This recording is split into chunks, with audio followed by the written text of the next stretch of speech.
Hello guys, welcome to our channel. This is Teja. ప్రస్తుతం మనతో పాటు సీనియర్ జర్నలిస్ట్ జగదేవ్ గారు. నమస్తే సార్. నమస్తే. సో ఈరోజు జరిగిన తిరుపతిలో ఇండియా టుడే ఎడ్యుకేషన్ సమ్మిట్లో జగన్మోహన్ రెడ్డి గారు మాట్లాడడం జరిగింది. ఆయన మాట్లాడుతూ, నా కుటుంబాన్ని విడగొట్టడానికి కాంగ్రెస్ పార్టీ కంకణం కట్టుకుంది. గతంలో మా బాబాయ్ని నా మీద పోటీ చేపించడానికి ప్రయత్నించారు. ఇప్పుడేమో మా చెల్లెలను కాంగ్రెస్ అధ్యక్షురాలిగా చేపట్టి మళ్ళీ నా మీదకి పోటీకి చేపిస్తున్నారని విధంగా మాట్లాడారు.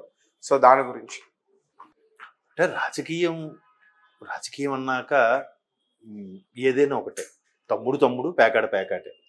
సో రాజకీయాల్లో చెల్లెలే, రాజకీయం.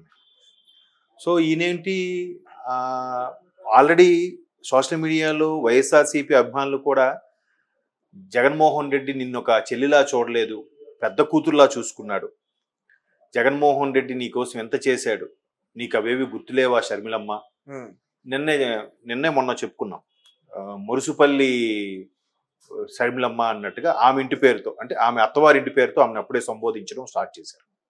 ఇక్కడ అందరూ అర్థం చేసుకోవాల్సింది ఏంటంటే, ప్రధానంగా ఇంక్లూడింగ్ జగన్మోహన్ రెడ్డి గారితో సహా ఆవిడ విమర్శలు చేసేస్తున్నారు, జగన్మోహన్ రెడ్డికి అన్నయ్య అని చేసేస్తున్నారు. మీడియాలో కూడా మీడియా మిత్రులు కొంతమంది ప్రశ్నలు వేస్తున్నారు. ఏమంటే, అన్నయ్యపై ఆవిడ ఆ విమర్శ చేయడం ఎంతవరకు కరెక్టేనా అని అడుగుతున్నారు మీడియా మిత్రులు కూడా. వాళ్ళందరికీ నేను చెప్పేది ఒకటే, అన్నయ్య కాదు అక్కడ. అన్నయ్య తర్వాత అక్కడ ముఖ్యమంత్రి షర్మిలా గారు, ఇక్కడ జగన్మోహన్ రెడ్డి గారున్నా, చంద్రబాబు నాయుడు గారున్నా, పవన్ కళ్యాణ్ ఉన్నా, ఆఖరికి మోడీ ఉన్నా కూడా అక్కడ ముఖ్యమంత్రిగా ఎవరుంటారు వారికి వ్యతిరేకంగా మాట్లాడుతున్నారు ఆవిడ. ప్రభుత్వ వ్యతిరేక విధానాల మీద మాట్లాడుతున్నారు ఆవిడ, ప్రభుత్వ వైఫల్యాల మీద మాట్లాడుతున్నారు ఆవిడ. ఇక్కడ కూడా కేసీఆర్ గారి మీద ఎందుకు మాట్లాడారు, రేవంత్ రెడ్డి గారి మీద మాట్లాడలేదు, ఆమె పేరు బండి సంజయ్ గారి పేరు మాట్లాడలేదు, కిషన్ రెడ్డి గారి మీద మాట్లాడలేదు కదా, ఓన్లీ కేసీఆర్ గారి మీద ఎందుకు మాట్లాడారు? ఇక్కడ ప్రభుత్వం నడిపించేది కేసీఆర్ గారు కాబట్టి గతంలో ప్రభుత్వ వైఫల్యాలు, ప్రభుత్వం మీది ఇలా ఉంది, మీది మిమ్మల్ని ఎండగట్టి ప్రభుత్వం ఇలా బాలే విధి విధానాలు కాబట్టి మాకు ఒకసారి అవకాశం ఇవ్వండి అని చెప్పుకునేలా ఉండాలి కాబట్టి ప్రభుత్వాన్ని ముందే ఎండగడతారు. అక్కడ అన్నయ్య ఉన్నాడా, అమ్మ ఉందా, నాన్న ఉన్నారన్నది సెకండరీ.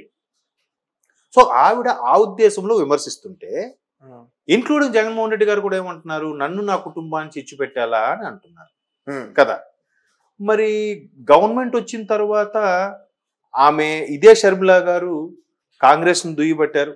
జగన్మోహన్ రెడ్డి గారు గవర్నమెంట్ రాకముందు, జగన్మోహన్ రెడ్డి గారు అరెస్ట్ అయినప్పుడు మొత్తం పార్టీని అధినేత లోపలికి వెళ్ళిపోతే ఇంకెవరు నడిపిస్తారు, ఎలా ముందుకెళ్తుంది అనే సందర్భంలో అసలు బయట ప్రపంచం అంటే తెలియదు, మాట్లాడడం అంటే తెలియదు, రాజకీయాలంటే తెలియదు నేను ఈ షర్మిలా గారు బయటకు వచ్చి ఓదార్పు యాత్ర చేసి, పాదయాత్ర చేసి, ఆవిడ గొంతుకు బాగాలేదని విమర్శలు వచ్చినా, మాట్లాడటం చేత కాలేదన్నా, అంతవరకు రాజశేఖర రెడ్డికి అల్లారు ముద్దుగా మెరిగిన రాజశేఖర రెడ్డి గారి అండలో బిడ్డగా, రాజశేఖర రెడ్డి బిడ్డగా ఎంతో అల్లారు ముద్దుగా పెరిగిన ఆవిడ ఇన్ని విమర్శలు ఎదుర్కొంటూ ఎండనక వాననక తిరిగింది ఆవిడకి. ఆఖరికి నీ పెయిన్స్ వస్తే డాక్టర్స్ క్యాన్వాస్ షూస్ ఏవో సజెస్ట్ చేస్తే అవి వేసుకుని మరీ తిరిగింది ఆవిడ కదా. మరి పార్టీని ఆ స్థాయిలో నిలబెట్టింది. గవర్నమెంట్ ఫామ్ అవడానికి, వైఎస్ఆర్సీపీ గవర్నమెంట్ ఫామ్ చేయడానికి ఆవిడ కూడా నేను సైతం మనకు ఎంతో కొంత వెలిగించింది కదా. మరి ఆవిడ ఎందుకు వైఎస్ఆర్సీపీని వదిలి పక్క రాష్ట్రంకి వెళ్ళిపోయింది? ఆవిడ వెళ్ళిపోతే సైలెంట్గా వెళ్ళిపోయింది. వెళ్ళిపోయినప్పుడు షర్మిలాగా విజయం గారు ఏమన్నారు, గౌరవ అధ్యక్ష పదవికి రాజీనామా చేస్తున్నాను, ఇకపై అబ్బాయితో ఉండలేను, అమ్మాయికి బిడ్డగా సపోర్ట్గా ఉండాలనుకుంటున్నాను అన్నట్టుగా పరోక్షంగా నేను ఇక బిడ్డతోనే ఉంటాను, ఇక్కడ ఉండలేకపోతున్నాను అర్థం వచ్చేలాగా చెప్పి వెళ్ళిపోయారు. మరి అప్పుడు కాంగ్రెస్ పార్టీ ఏమైనా చేసిందా? లేదు కదా. పోనీ సెంట్రల్లో ఉంది కాంగ్రెస్ అంటే ఇప్పుడు బీజేపీ ఉంది, కాంగ్రెస్ ఏం చేసింది అప్పుడు? అర్థమైంది లాజిక్. బట్ రాజకీయ పరంగా ఏదో ఒకటి మాట్లాడాలి, సానుభూతి గెయిన్ చేయాలి. ఓదార్పు యాత్ర ఉద్దేశం అదే ఉద్దేశంతో చేశాడు ఆయన. తండ్రి గారు ఆకస్మిక మరణంతో ఎంతమంది గుండెలు పగిలిపోయి చనిపోయారో వాళ్ళందరినీ ఓదారుస్తాను అన్నారు. దానికి కాంగ్రెస్ అధిష్టానం నో చెప్పిందని అప్పుడులో వార్తలు వచ్చాయి. నో చెప్పారో చెప్పలేదో విషయం మనకు తెలియదు. బట్ కాంగ్రెస్ అధిష్టానం నో చెప్పింది కాబట్టే ఈయన ఆ విషయం వాళ్ళతో ఎదిరించి బయటకు వచ్చి పార్టీ పెట్టి గెలిచారు అన్నట్టుగా మనం చూసాం. ఇదంతా ఇప్పుడు ఆల్మోస్ట్ 2014 ఎన్నికలకు ముందు ఇవన్నీ జరిగాయి, తెలంగాణ ఆంధ్రప్రదేశ్ విడిపోక ముందు. సో ఇప్పుడు కూడా అదే చెప్తారు ఆయన. మళ్ళీ ఇప్పుడు కూడా ఆయన క్యాన్వాసింగ్లో ఏమంటున్నారు, మీ బిడ్డ ఒక్కడైపోయాడు, వాళ్ళందరూ కలిసిపోయారు అంటున్నారు. షర్మిల గారు, చంద్రబాబు నాయుడు గారు, పవన్ కళ్యాణ్ గారు అందరూ కలిసిపోయారు అంటున్నారు. నిన్న కూడా ఒక విమర్శకుడు ఏమన్నారంటే, షర్మిల గారు మాట్లాడే స్క్రిప్ట్ కూడా చంద్రబాబు నాయుడు గారు ఇచ్చిన స్క్రిప్ట్ అని అంటున్నారు. అవును కదా, మీరు చూసారా? మరి దాంట్లో వాస్తవం ఉందంటారా లేదంటారా? అంటే ఆ పవన్ కళ్యాణ్ గారికి చంద్రబాబు నాయుడు గారి స్క్రిప్ట్ ఇచ్చి, పురంధేశ్వరి గారికి చంద్రబాబు నాయుడు గారి స్క్రిప్ట్ ఇచ్చి, ఆఖరికి షర్మిల గారికి కూడా చంద్రబాబు నాయుడు గారి స్క్రిప్ట్ ఇస్తారా? అంటే వాళ్ళకంటూ ఒక సొంత భావజాలం కానీ మాట తీరు కానీ రాదా? ఏదో చెప్పాలి మరి. మరి ఈయన కూడా కిందకు చూసి చదువుతుంటారని చాలా మంది అంటుంటారు. మరి ఈయనకు కూడా చంద్రబాబు నాయుడు గారి స్క్రిప్ట్ ఇస్తున్నారా? కాదు కదా. బట్ రాజకీయం ఏంటంటే ఏదో ఒకటి విమర్శించాలి, దుయ్యబట్టాలి. అక్కడ షర్మిల గారు ఓన్లీ జగన్నే టార్గెట్ చేశారు అంటే ప్రభుత్వం జగన్ గారిది, అక్కడ జగన్మోహన్ రెడ్డి ప్రభుత్వం అంటారు కదా. ఇక్కడ ఏమంటారు, రేవంత్ రెడ్డి గారి ప్రభుత్వం అంటారు, కాంగ్రెస్ ప్రభుత్వం లేదా రేవంత్ రెడ్డి గారి ప్రభుత్వం అంటారు. ఎందుకు? ముఖ్య నేత, ముఖ్య అధినేత రాష్ట్రం వరకు ఆయనే కాబట్టి ఆయన ప్రభుత్వమే అనాలి. లీడ్ చేసేది ఆయనే కాబట్టి ముఖ్యమంత్రిగా కదా. ముఖ్యమంత్రి స్థానంలో ఎవరున్నా కూడా ఈవిడ విమర్శించాల్సిందే, విమర్శిస్తుంది కూడా. పైగా ఈవిడ భుజాల మీద బాధ్యతగా బరువైన బాధ్యత పెట్టారు, పిసిసి చీఫ్ అని. ఆవిడ కూడా ఇవాళ కాంగ్రెస్ తరఫున అందరినీ సమాయత్తం చేస్తూ మాట్లాడిన సందర్భంగా వైజాగ్ సభలో కూడా ఇవాళ ఏమన్నారు, బీజేపీతో ఈయన కొమ్మక్కయ్యి రాష్ట్రాన్ని పట్టించుకోలేదన్నట్టు కూడా అన్నారు ఆవిడ. అంటే ఇండైరెక్ట్ గా అటాక్ చేస్తున్నారు. ఇప్పుడు ఆవిడ అన్న దాంట్లో కొంత వాస్తవం ఉందని చెప్పి కాంగ్రెస్ వాళ్ళు అంటున్నారు. ఎందుకు అంటున్నారు? ఇప్పుడు 2014లో చంద్రబాబు నాయుడు గారు ముఖ్యమంత్రి అయిన తర్వాత 2018-17 నుంచి కూడా వైసీపీ ఒక రకమైన అటాక్ స్టార్ట్ చేసింది. ఎట్లా? చంద్రబాబు నాయుడు గారు ఎన్డీఏ కూటమిలో తెలుగుదేశం పార్టీ ఉంది, బీజేపీతో కుమ్మక్క అయిపోయారు, స్పెషల్ స్టేటస్ అన్నారు తెప్పించలేకపోయారు, స్పెషల్ ప్యాకేజ్ అన్నారు తెప్పించుకోలేకపోయారు, ఆఖరికి వైజాగ్ జోన్ అన్నారు అది కూడా తెప్పించుకోలేకపోయారు. చంద్రబాబు నాయుడు గారు బీజేపీ ఏం చెప్తే అలా ఆడుతున్నారు అని చెప్పి ఊరికి ఆయన రెచ్చగొడితే ఆయన వెళ్ళి బీజేపీతో వైరం పెట్టుకునే స్థాయికి వెళ్ళిపోయాడు ఆయన.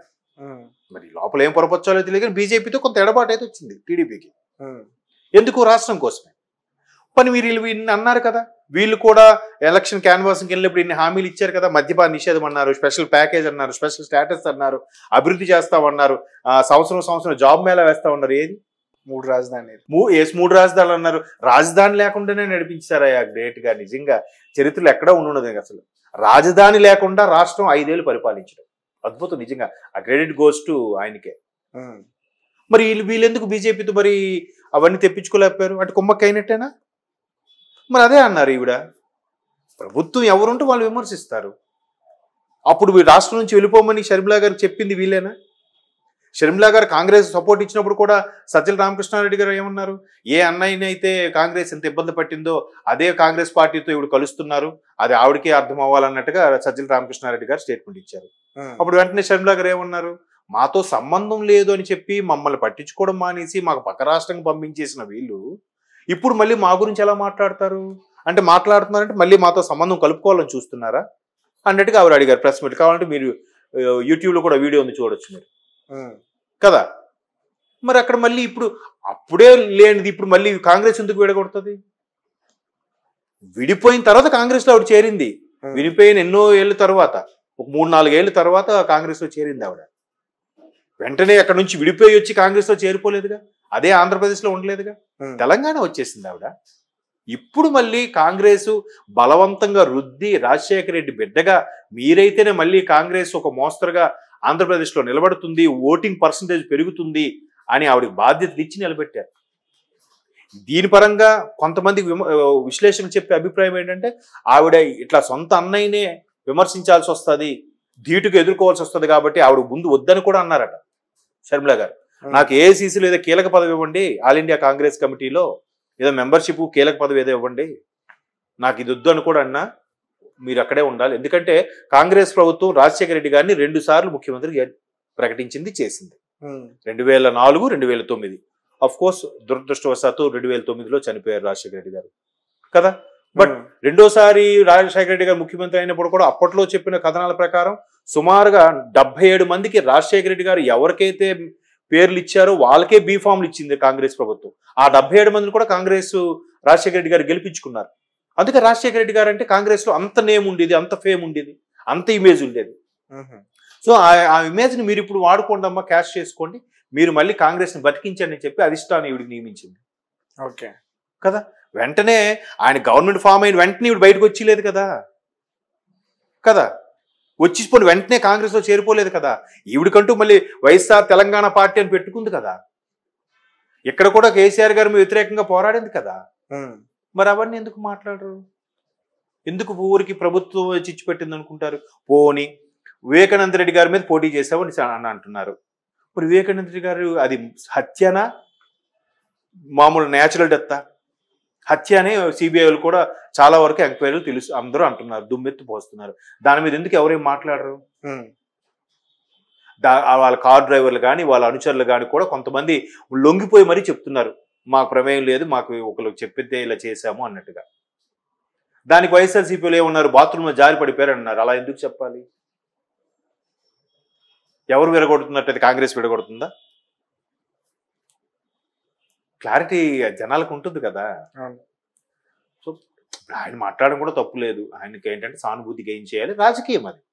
ఆయన మాట్లాడింది తప్పు లేదు, షర్మిల గారు మాట్లాడింది కూడా తప్పు లేదు. కాకపోతే ఆయన ఫేవర్గా ఉన్న వాళ్ళు చెల్లెలకు అన్యాయం చేస్తుంది అనుకుంటారు, చెల్లికి ఫేవర్గా ఉన్నాళ్ళు నువ్వు అన్యాయం చేయబట్టే కదా మా బయటకు వచ్చి ఇప్పుడు వేరే పార్టీలోకి వెళ్ళిందని వీళ్ళు అంటారు. ఎవరి వెర్షన్ కరెక్ట్? ఎవరి వెర్షన్ వాళ్ళకి కరెక్ట్. బట్ ప్రజలు మాత్రం అన్నీ అబ్జర్వ్ చేస్తుంటారుగా, గమనిస్తుంటారుగా. మీరు ఖచ్చితంగా గెలుస్తాం అనుకున్నప్పుడు మా కుటుంబంలో చిచ్చు పెట్టారని సానుభూతి డైలాగులు ఎందుకు కొట్టాలి కదా? So let us wait and see. Okay sir, thank you so much.